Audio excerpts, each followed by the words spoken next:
meditacionesdiarias.com.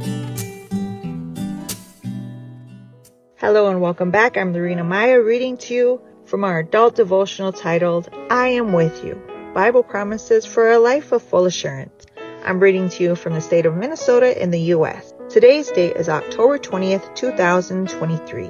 Today's reflection is called, The Wicked One Does Not Touch Him. We know that whoever is born of God does not sin, but he who has been born of God keeps himself, and the wicked one does not touch him. 1 John 5, verse 18. Renee Spitz, a psychiatrist who specialized in child behavior, conducted several studies that revealed how vital physical contact is for us. In 1945, he set out to investigate an orphanage that specialized in ensuring that its infants did not contract diseases. The children received first-class nutrition and medical care, but they weren't barely touched to minimize their contact with germs. In a report by the British Broadcasting Corporation, Robin Dunbar, professor of psychology at Oxford University, affirms physical touch is really fundamental for humans. Jesus knew perfectly well the power of touching human beings, particularly those who are defenseless or suffering. Throughout his earthly ministry, we see him touching those no one wanted to touch, those who were excluded, those who were marginalized by political and religious systems, children. Then they brought little children to him, that he might touch them. But the disciples rebuked those who brought them. But when Jesus saw it, he was greatly displeased and said to them, Let the little children come to me. There were 2 blind men who asked him to have mercy on them and heal them.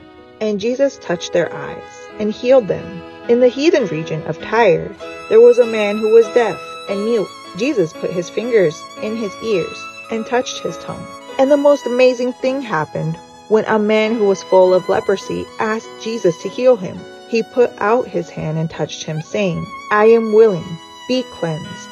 Immediately the leprosy left him. God specializes in touching us. The Lord touched Elijah when he was alone, fleeing for his life. He touched Jeremiah's lips when the prophet felt unable to take on his mission. When Daniel was in pain and without strength, the Lord touched him, and he was strengthened. Today you can also feel the Lord's touch and cling to the promise that the wicked one will not touch you.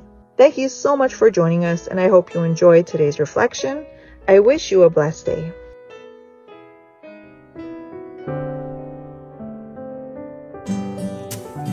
Thank you for joining us. We invite you to subscribe to our YouTube channel at m.youtube.com/c/Meditaciones Diarias and to follow us on our social media in Instagram at www.instagram.com/meditacionesdiarias7.